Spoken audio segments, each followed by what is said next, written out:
반갑습니다. 사랑하고 축복합니다. 많이 늙었지요? 아마 지금 보니까 38살에 내가 이곳에 부임을 했는데 86이니까 46년이 됐어요. 아마 여기 보니까 나보다 나이 많은 분이 없네요.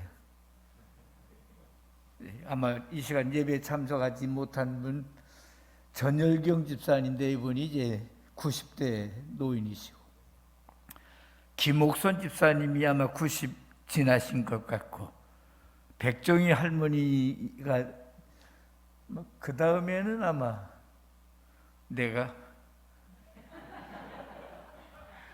천당 갈 날이 가까워졌어요. 오늘 참 반갑고 감사하고 기쁜 것은 아르헨티나에 선교사로 가 있는 권혜목 선교사님 어디 계세요? 새파란 청년인데 이제는 중늙은이가 돼가지고 94년도니까 참 30년이 가까이 되지 않습니까? 참 환영하고 정말 감사하고 축복합니다. 제가 다른 건 못해도 기도는 내가 빠지지 않고 기도해요. 우리 개수진 선교사도 왔다면서 어디 있어? 격리됐어?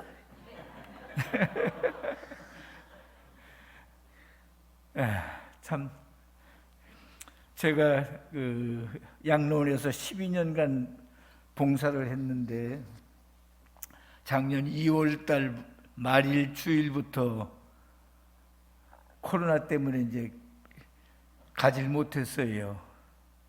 가서 이제 뭐 어린이날이나 어버이날이나 추석 때나 설 때나 이제 예배 드릴 때, 특별 예배 드릴 때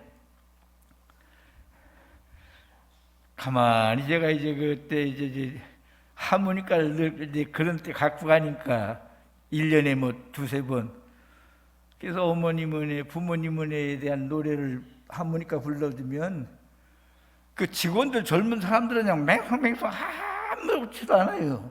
근데 노인들은 전부 눈물을 흘리고 있어요. 내가 그때 깨달았어요. 야, 젊은 사람들 문제다. 부모님에 대한 은혜가 참 안 통해요. 부모님은 일생을 겪은 분들 아닙니까? 자식 때문에 고생한 분들 아닙니까? 그 노래를 부르는데 자식들이 감동해야 되는데 부모들이 우는 거예요. 자신들은 그냥 노래 부르는 거고. 그러면 안 되지 않겠나. 어버이 주일날인데 뭐 순서 다 지나고 45분이고 설교할 시간은 15분밖에 없는데 저는 섰다 하면 1시간은 해야 되니까 또 언제 부르겠습니까? 또 불러도 내가 내일 천당 갈지 모르는 사람이니까. 그래서 마스크 벗고 어머님 은혜 참 가사가 얼마나 좋습니까? 저는 제일 후회하고 괴로운 게 있으면 부모님에게 제대로 못한 거예요. 나는 자식들한테 많은 사랑을 받잖아요. 내가 살던 때는 부모님에게 뭐 하는 것도 모르고 잘할 줄 뭘 할 수도 없어 그랬어요. 뭐 이제 눈물 나면 뭐 합니까? 지나간 거 아무 의미가 없어요. 여러분, 노래 가사처럼 살아있을 때 지금 살아서 뭐 잡숫고 말하고 움직일 수 있을 때 우리가 다 잘해야 돼요. 아멘 안 하는 거야 여기. 다 잘해야 돼요. 그럼 잘해야 돼요. 저는 진짜로 후회가 되고 부끄럽고 그래요. 그 생각만 눈물이 나요. 왜 내가 그렇게 잘못했을까? 하나님은 반드시 부모를 공경하고 순종하는 자식을 복 주시게 되어 있어요. 그래서 나실 때 아는 분은 그냥 이렇게 들으면서 가사 부르고 부모님 생각하고 또 부모님은 위로가 되시고.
아멘. 정말 우리 부모님들에게 잘 공경하고 섬겨봅시다. 그럼 효자 되는 것이 복이에요. 오늘이라도 꼭 잊지 말고 부모님 꼭 계시면 공경하는 마음으로 여러분이 사랑하세요. 저는 이제 준비하는 게 하나가 있는데 천당만 이제 준비해요. 나이 먹었지요, 약하지요, 병들었지요, 힘없지요, 걷는 거 어렵지요. 다 거기다가 코로나 오니까 더군다나 움직이지 못하지요. 그러니까 오늘 갈는지 내일 갈려는지 박선일 집사님 먼저 갈라나 이남 집사님 먼저 갈라나 나보다 더 후배거든요. 저기는 다 동생들이요. 다 동생들. 그래서 천국을 준비해요. 마음으로. 하나님 천국 준비해요. 그래서 때로 햇빛보다도 맑은 천국 이게 생각하면서 주님 만날 생각하고 그리고 소망이 있으니까 행복해요. 아멘. 여러분 천국이 있다는 것은 우리에게 얼마나 큰 축복인지 몰라요. 세상 사람들은 뭐 흙으로 돌아간다느니 뭐 먼지가 된다느니 귀신이 된다느니 아니에요.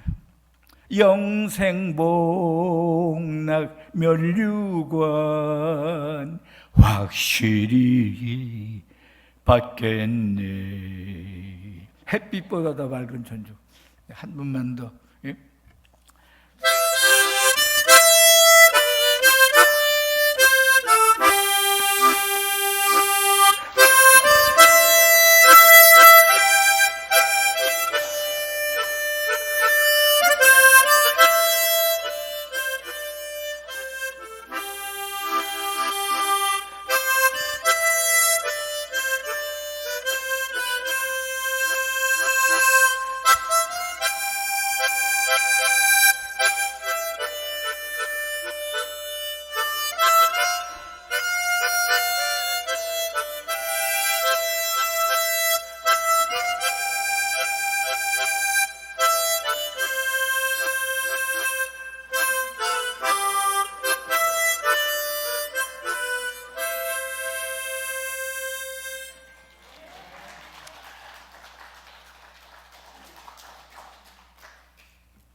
이제 나이 먹으니까 귀도 자꾸 어두워지고 말도 좀 우둔해지려고 하는 그런 게 있어요. 그래서 오늘 뭐 이제 어버이 주일이니까 뭐 1시, 2시가 되더라도 그냥 편안하게 앉아서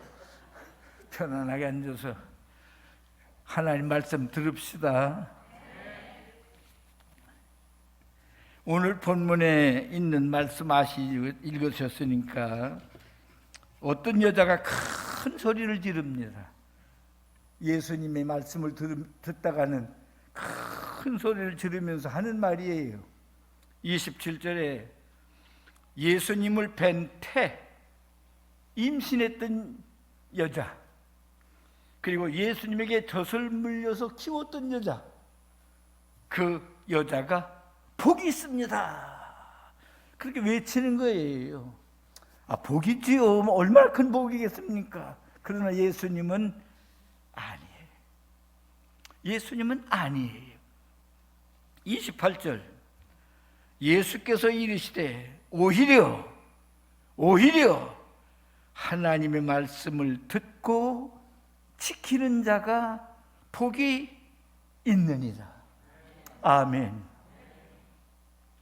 가문, 혈통, 권세, 명예, 지위, 재산, 족보, 아니, 하나님 앞에는 그런 것들이 복이 아니에요. 하나님의 말씀을 듣고 지키는 사람들, 복 있는 사람들, 믿음의 사람들, 하나님의 말씀을 듣고 깨닫고 그 말씀을 지키면 예수님 비유하신 대로 귀 있는 자는 들으라. 뭘 들으라는 얘기예요? 씨 뿌리는 비유를 말씀하시면서 귀가 있거랑 들으라는 겁니다. 듣는데 네 종류의 사람이 있어요. 그 중에 네 번째 사람, 좋은 땅, 옥토. 그 사람은 그 말씀을 듣고 깨달아요. 좋은 마음으로, 착한 마음으로 그 말씀을 들어요. 그리고 그 말씀을 지키는 거예요. 그러니까 100배, 60배, 30배 열매를 맺는다. 그렇게 예수님 말씀하셨어요. 듣고 좋은 마음으로, 착한 마음으로 듣고, 누가 8장, 마태 13장에 있는 말씀이에요. 깨닫는 자예요. 은혜라는 말 가운데 가장 중요한 핵심은 깨닫는다는 거예요. 시편에 있는 말씀처럼 사람이 하나님 말씀을 듣고 깨닫지 못하면 멸망하는 짐승과 같다. 듣고 배우고 또 배우고 암송해도 깨닫지 못하고 실천하지 못하면 멸망하는 짐승이에요. 우리가 말씀을 얼마나 듣고 배웁니까? 우리 보밀교회 요새 새벽기도 하신다고 얼마나 수고들 하십니까? 무슨 새벽기도, 무슨 새벽기도. 저도 같이 합니다. 오늘 아침 9시 예배도 저는 집에서 보고 이렇게 온 겁니다.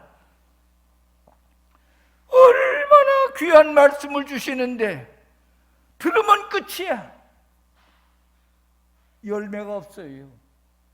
열매가 없어요. 그래서 예수님은 비유하실 때 좋은 나무가 아름다운 열매를 맺고 못된 나무가 나쁜 열매를 맺나니 그 열매를 보면 그 사람을 알리라. 그 사람 언행심사를 보면 크리스찬이구나, 성령 충만한 사람이로구나, 믿음의 사람이로구나, 정말 복받은 사람이로구나 아는 거예요. 그러니까 세상에 빛이 되는 거예요. 에베소 5장 8절 9절 10절 너희가 전에는 어둠이더니 이제는 빛이라. 빛의 자녀들처럼 행하라. 빛의 열매는 모든 착함과 의로움과 진실함에 있느니라. 모든 착함, 의로움, 진실이 빛의 열매예요. 전에는 어둠이니까 어둠에 속한 못된 데 다 짓고 살았습니다. 나쁜 짓 다 했습니다. 악한 마음 다 가졌습니다. 그러나 이제는 빛의 자녀가 됐습니다. 얼마나 훌륭한 축복입니까? 하나님을 아빠 아빠 부르며 살 수 있는 특권을 주셨으니 하나님의 것이 다 내 것이라고 예수님 말씀하지 않으셨습니까? 저는 가진 것이 별로 없는 사람이지만 누가 물어보면 그럽니다. 나는 부자입니다. 아니 무슨 목사님 부자예요? 왜 내 같은 부자가 어디 있습니까? 나는 부자예요. 그 돈 얼마 가졌습니까? 우리 아버지가 부자거든요. 우리 하나님 아버지가 부자거든요. 믿습니까? 사람이 그런 정체성은 있어야지. 하나님 아버지 그러면서 매일 뭐 고민하고 걱정하고 근심하고 탓하고 원망하고 싸우고 다투고, 그게 어떻게 하나님의 아들 딸들입니까? 탕잡 이후에 예수님 말씀하셨더니 둘째 아들 형이 온 것이 못마땅해서 불평할 때 내 거 이 모든 게 내 거 아니냐? 아버지 거 다 내 거 아니냐? 무슨 욕심을 낼 게 있겠어요?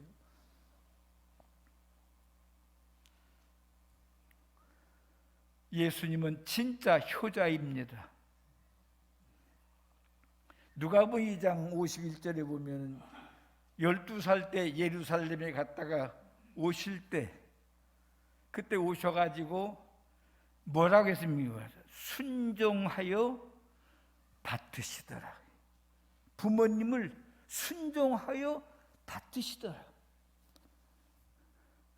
오늘도 목사님이 여러 번 여기 나오고 했잖아요. 내 부모를 공경하라, 순종하라. 레위기 19장에 보면 또 경외하라.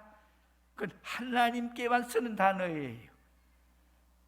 하나님의 대리자는 부모님이에요. 그러니까 부모님에는 경외하라는 말을 쓰는 거예요. 공경하라는 말을 쓰는 거예요. 순종하라는 말을 쓰는 거예요. 우리는 절대 주님이신 하나님께 순종하고 살아야 될 사람 아닙니까? 그러니까 주 안에서 순종하니까 그게 다 하나님께 순종하는 거예요. 여러분, 순종이 쉬운 건 아닙니다. 그러나 순종하는 사람이 복이 있습니다. 아멘. 오늘 그랬잖아요. 말씀을 듣고 지키는 자가 복이 있다. 지킨다는 말이 뭐예요? 순종한다는 말이잖아요. 순종이. 기독교인들은 오래 믿었든 뭐 안 믿었든 짧게 믿었든 뭐 직분을 크게 가졌든 안 가졌든 그 크게 별 문제 안 돼요. 그건 아무 문제가 안 돼요. 순종의 믿음을 가졌느냐는 것이 가장 중요한 일이에요. 하나님께 순종할 줄 아는 자식, 부모님에게 순종할 줄 아는 자식. 히브리서 13장 17절에 있는 대로 너희를 인도하는 자에게 순종하고 복종하라는 말씀. 그래서 즐겁게 일하게 하고 근심으로 일하게 하지 말라는 말씀. 아내가 남편에게 순종하고 남편은 아내를 사랑하고, 그리고 에베소서 5장에 피차 모든 성도들 피차 복종하라. 우리 서로 다 주님 안에서 말씀 가운데 순종하고 사는 거예요. 이렇게 살면 하나님의 뜻이 이루어져 가는 거예요. 아멘. 끄떡끄떡만 하지 말고, 제가 가만히 뭐 시간 많으니까 기독 TV 많이 보고 듣잖아요. 참 말씀 많이 듣고 참 은혜 많이 받는데, 가만히 보면요, 그 은혜롭고 또 무언가 영적으로 살아있고 부흥하고 뭔가 움직이고 있는 그런 교회들은 아멘도 풍년이더라. 뭐도 풍년이더라? 왜 아멘을 그렇게 못해요? 고린도후서 1장 20절이 말씀하시잖아요. 하나님의 약속은 얼마든지 예니까 아멘 아멘 하여 하나님께 영광 돌리라고요. 느헤미야 8장에 에스라가 하나님의 성령책을 펴서 읽으니까 그 모든 유대인들이 아멘 아멘 아멘 하면서 눈물을 흘리면서 감동하는 장면이 나옵니다. 여러분이 어디 가서 위로받겠습니까? 힘을 얻겠습니까?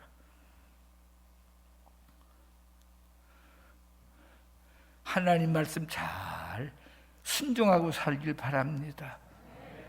집에 가시면 부모님 귀한 줄 알고 저처럼 이렇게 후회하지 말고 저처럼 그렇게 괴로워하지 말고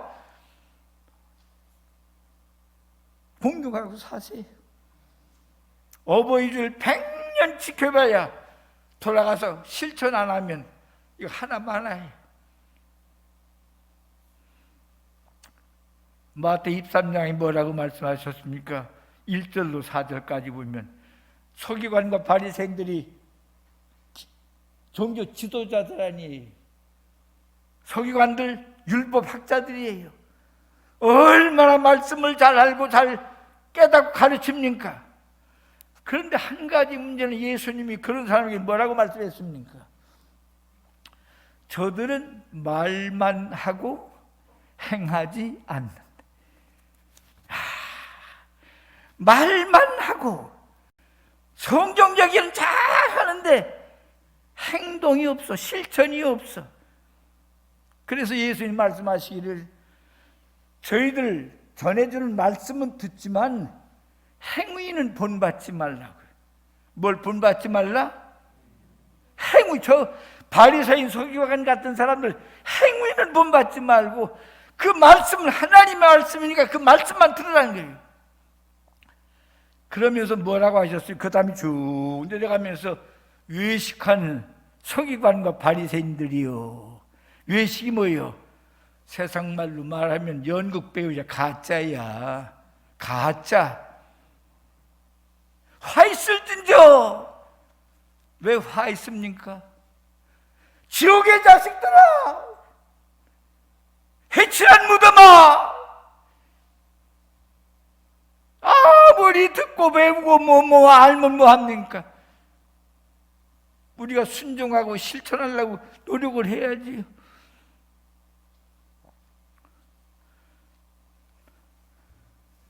요새는 한국 교회가 말씀 때문에 당뇨병 걸려. 말씀 당뇨병. 얼마나 많이 먹었는데. 먹은 게 아니라 처먹었겠지.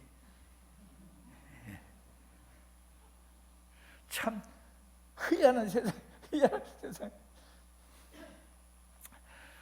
시간은 자꾸 가고 눈치 보니까 끝나라는 것 같고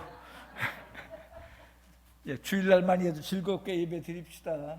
제가 말한 것은 이제 노인이니까 인생을 여러분보다 많이 산 사람이니까 깨닫는 게 많으니까 가르쳐주는 거예요. 고맙게 생각해야 돼요. 이렇게 알려드리고 할 때 여러분이 그걸 못 깨달으면 진짜 안 돼요. 예수님 말씀하셨습니다. 내 말을 듣고 행하는 자는 반석 위에 집을 짓는 자니 비가 오고 창수가 나고 바람이 불어 그 집에 부딪히지 무너지지 아니하는. 내 말을 듣고 행하지 않는 사람은 모래 위에 집을 짓는 사람이 비가 오고 바람이 불고 창수가 나면 왕창 무너지느니라. 여러분, 반석 위에 내 믿음을, 내 가정을 세울 겁니까? 모래다 집을 지을 겁니까? 반석 위에 집을 지어야지. 그래서 성경은 예수님도 반석이라는 표현이 있고 하나님도 반석이라는 표현이 있고 베드로의 신앙 고백도 반석이라는 표현이 있고 출애굽기에는 반석을 쳐 생수가 나온다는 이야기가 있고 그분이 예수님이라는 거죠. 고린도전서 10장에 우리 보험일교 성도들, 저는 이렇게 와서 예배드리고 설교할 때마다 원고는 여러 장 써가지고 와요. 근데 하나도 안 보고 원고 있는 얘기는 하나도 못해. 여기 올라와서 깨닫는 거 얘기하는 거야. 그게 쓴다고 이틀 동안 고생해놓고는 이거 하나도 안 보고 이렇게 하고 왔는데 이제 뭐 이 말 했으니까 우리 최전 목사님 또 불러주시겠지요. 괜찮지요? 그리고 우리가 말씀 듣는 거 뭐 설교 원고 해가지고 평생을 했으니까. 저는 1960년 2월 20일 날 결혼했습니다. 그리고 61년 3개월을 살았습니다. 하나님의 은혜로 25살에 장가가 가지고 86 됐으니까 결혼해서 60년 사신 분을 저는 2번밖에 못 봤어요. 제 눈으로는. 물론 우리 교인들 누가 있는지 잘 모르겠어요.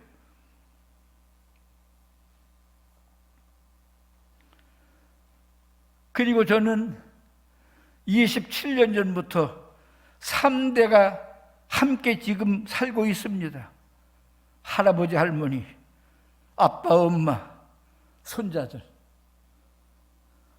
가만히 봐도 지금은 3대가 사는 데가 없어요. 너무 어려워요. 보기가 어려워요. 아마 김신자 집사님 가정이 3대인데 할아버지가 가버려가지고 이제 벌써 우리 목사님들 가운데는 3대는 아니지만은 증손자를 본 분들 계시거든요. 저도 손자들이 결혼했으면 증손자 봤을 건데 이놈들이 안 가요. 그 김병수 목사님은 증손자 보니까 우리 월 목사들 오라 그래가지고 한턱 하더라고요. 감사하다고. 나도 그런 날이 왔으면 하는데 이 몸이 견뎌줄려나 모르겠어요. 3대가 같이 사는데 참 감사해요. 부산에 와서 46년을 지금 살고 있거든요. 38살에 와가지고 86이니까. 참 우리 범일교회 교인들 너무 감사해. 여러분은 나를 잊을지 몰라도 저는 뭐 지금 새로 오신 분은 모르지만 옛날 교인은 아이들도 다 이름 알아요. 기도할 때 그 아이들 다. 내가 뭐 할 게 있습니까? 기도로 또 은혜를 갚는 것밖에 더 있습니까?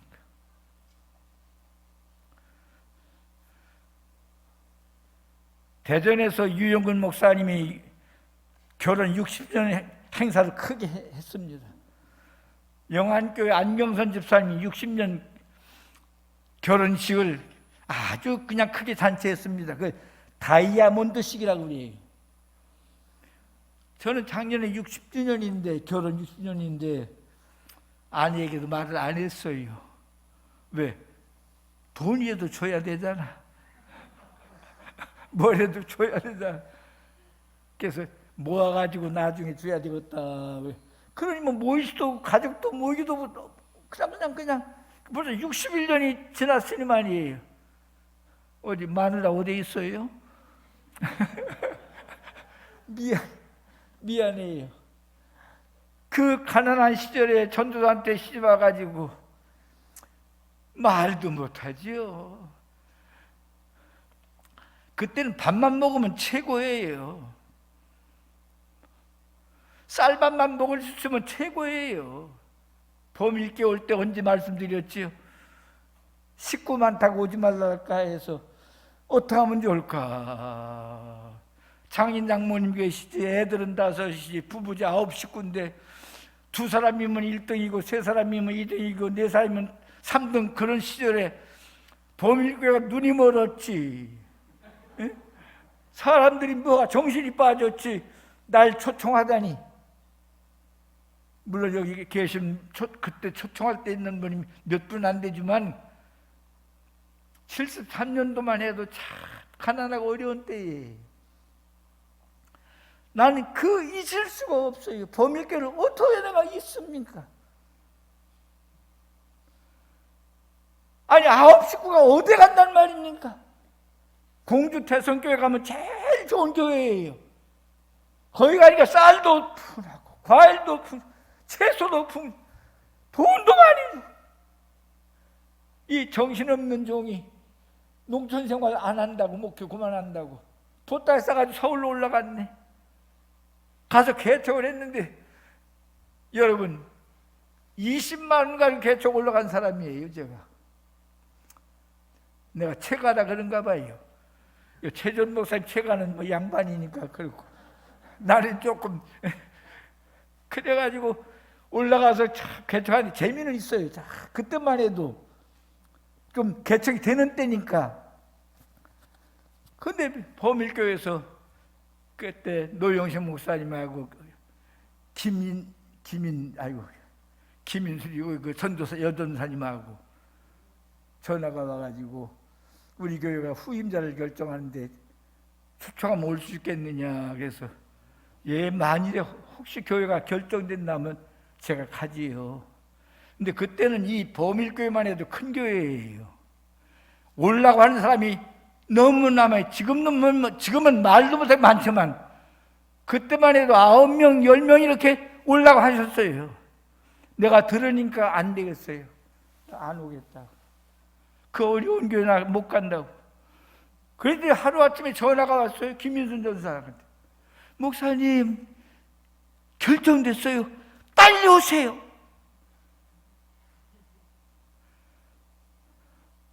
눈이 멀었지. 그래서 시작한 게 1973년 8월 10일 날 도착해가지고 12일 날 부임 예배 드리고 오늘까지 지내온 거예요. 거기다 우리 후임 목사님 잘 오셔가지고 또 저를 어른 대접하니 후임 목사 잘못하면 원로 목사는 아무것도 아니에요. 그런 교회가 얼마나 많은지 몰라요. 원로 목사 오라고도 안 해요. 설교는 무슨 설교요.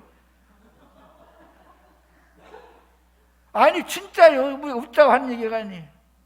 한국 교회가 그렇게 뭔가 잘못되고 있어요. 아니 그렇게 생애를 바쳐서 목회했는데 교회도 오지 마라? 거리 먼 데를 살아가라? 어떻게 하나님의 나라에서 그런 게 있을 수 있습니까? 참 보밀교회 우리 목사님, 우리 장로님들, 권사님들, 어르신들 참 감사해. 그래도 잊지 않고 늘 기억하고 기도하고 있으니 이게 하나님의 교회 아닙니까? 한마디만 더 얘기하고 끝내. 에베소 2장 19절 보면 바울은 그런 말을 해요. 우리는 하나님의 권속이다. 우리 김씨, 박씨, 이씨, 최씨, 노씨, 성들 많고 파도 많고 다 다르지만 여기 와서 그거 따지지 마세요. 우리는 하나님의 권속, 하나님의 가족이에요. 아멘. 하나님 가족이에요. 정말 서로 사랑하면서 서로 도와가면서 하나님이 기뻐하신 일을 열심으로 우리 목사님이 일을 계획하면 적극적으로 동역자가 돼야 되는 거예요. 그래도 어려운데 아니요 이러면 참 어려워. 저도 옛날에 시험에 든 때 있잖아요. 보따리 싸가지고 떠나려고 그랬다 이 교회에서. 너무 일을 못하겠는 거예요. 회의만 하면 문제가 생기는 거예요. 나는 일하고 싶은데. 그래서 그냥 하루 전 주일날 강단에 서가지고 나 떠난다고 선포해버렸어요. 우리 할머니가 난리 났어요. 당신 어디 갈 때 했다고 떠난다고 그런 소리 하느냐. 애들은 5이. 모은 돈은 하나도 없지. 어딜 가요? 그래서 내가 그랬어요. 부산 쪽에 있잖아. 그 지하방 하나 얻어가지고 가자고. 부산 쪽 지하방으로 그냥 가자. 목사는요, 일을 할 수 있을 때 행복한 거지. 하나님의 일을 하려고 하는데 자꾸만 못하게 하면 어려워. 하려고 하는데 하나님이 기뻐하시는 일을 할 때는 따라서 적극적으로 협력하자. 그게 사도 바울이 말한 고린도전서 3장의 얘기예요. 바볼파, 아볼로파, 게바파, 또 예수파, 네 파가 이게 있으니 일이 됩니까? 그게 바울이 마음을 같이 하고 뜻을 같이 하고 또 힘을 같이 하고 한 마음을 품으라고. 그러면서 우리는 사역자든 목사든 아볼로든 바울이든 베드로든 동역자니까 우리는 하나님의 동역자로서 동역하자. 그래서 우리 보밀교회가 정말 은혜롭고 행복한 교회, 하나님이 함께 하시는 교회, 하나님 영광 받으시는 교회, 전 세계를 복음화할 수 있는 선교사를 계속 파송할 수 있는 교회, 지원할 수 있는 교회. 교회가 할 일은 선교예요. 사랑으로 나누고 베풀고 구제하는 거예요. 이런 게 빠져버리면 그건 교회가 아니에요. 오늘 말씀에 두서없이 말씀드렸지만은 이 말씀 문에 하나님의 축복이 함께 하시길 바랍니다.